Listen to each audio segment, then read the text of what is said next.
Bonjour, ici Franco Lamuerte.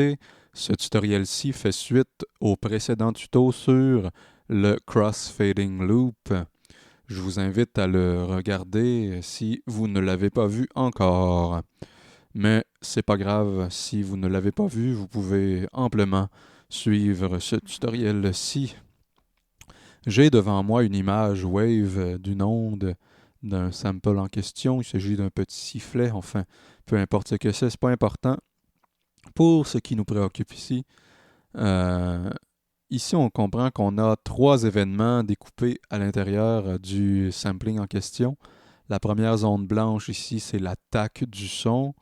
La zone noire ici, c'est le sustain, en fait, qui est paramétré par une crossfade loop, comme on l'a vu dans le précédent tuto.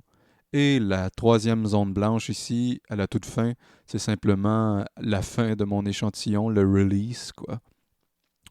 Et ce qui va être intéressant de faire avec, d'une part, SoundForge et conjointement avec le NNXT, ça va être d'utiliser un échantillon de cet ordre-ci. Enfin, on verra plus tard quel échantillon j'utiliserai. Et de l'incorporer dans le sampler de Contact 2 de Native Instruments, afin de pouvoir s'en servir et de jouer avec selon ces trois dimensions-ci que je viens de vous expliquer, soit l'attaque du son, la crossfading loop et le release du son de mon sample. Ce qui va être important, c'est de paramétrer le son de sorte à ce que lorsque j'appuie sur une note, on entend évidemment le début du son. Si je tiens ma note enfoncée, ici, ça va être pris en charge par la crossfade loop. Et au moment où j'enlève mon doigt sur le clavier, au moment où je désactive le son, on va entendre le release du sample ici. Et c'est à noter que peu importe l'endroit à travers le sample où je vais désactiver le son par le relâchement de la touche, la lecture de l'échantillon va sauter immédiatement. Pardon, j'ai un chat dans la gorge. La lecture donc va sauter immédiatement à la toute fin de l'échantillon ici, comme l'indiquent les flèches rouges. Si la touche est relâchée à cet endroit-ci, la lecture va sauter directement à la fin. De même que si la lecture est enclenchée par la crossfading loop, mais que je désactive le son avec un relâchement de la touche, la lecture va sauter immédiatement, encore une fois, à la toute fin de l'échantillon ici. Assez parlé, ouvrons donc SoundForge ici et écoutons cet échantillon-ci que j'ai enregistré avec ma voix. J'ai simplement dit le mot test sur la note La tenue avec un petit vibrato, donc écoutons ce sample en premier lieu. Test, test. Donc on a le début, hein, on entend le T de test. On a ici une zone où on va se servir pour faire notre crossfading loop. Et finalement, à la toute fin, le st. Donc voici comment on va s'y prendre. En premier lieu, dis-je, nous allons tout de suite aller à la fin découper notre release de notre échantillon. Donc, le fameux st.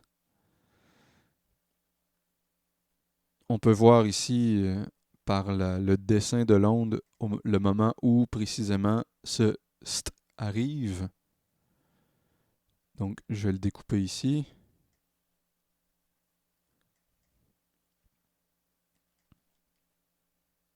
Comme ça.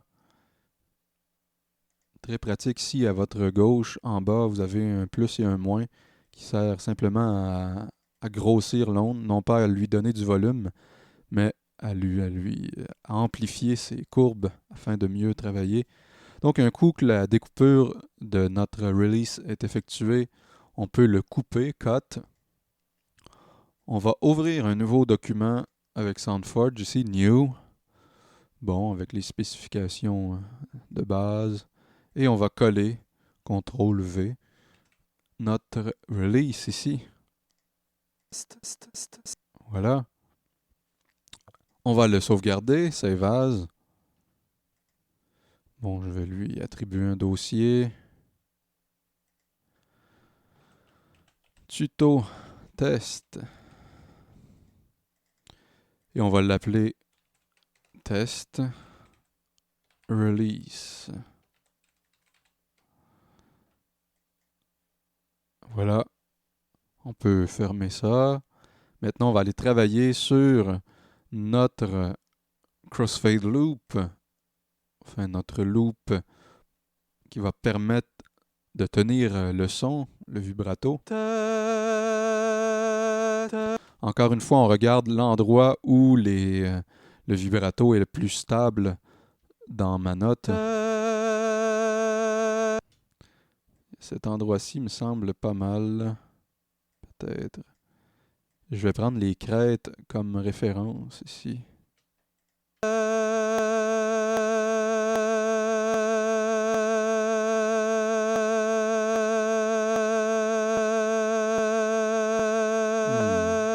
là. Allons-y ici comme ça. Maintenant, je vais me mettre des marqueurs simplement pour me repérer, pour pas perdre l'endroit où j'ai appliqué la boucle. Enfin, c'est juste une référence. Donc, on met ici en surbrillance notre marqueur, notre locateur gauche. Et en fait, on fait right-click ici et on insère un marqueur, insert marqueur. De même pour la droite. Maintenant, la fin, ce qui suit le second marqueur ici, on peut l'effacer.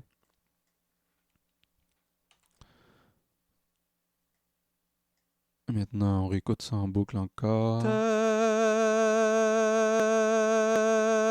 Bon, on entend que ça clip évidemment. On va travailler ça comme on a fait dans le précédent tuto. On va à gauche ici. On essaie de trouver un endroit où le passage se fait à 0. Bon, j'en ai un direct devant moi ici, merveilleux. Et je peux couper ça. On se souviendra que l'onde arrive de par le haut.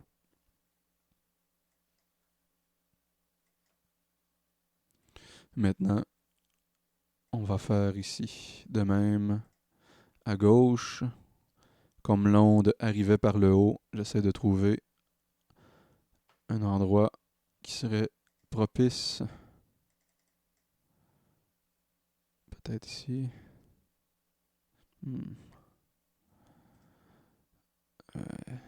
Ça peut être tantinet fastidieux de chercher un endroit, l'endroit le plus idéal. Enfin, voilà, je l'ai ici. Je peux même m'insérer un marqueur pour...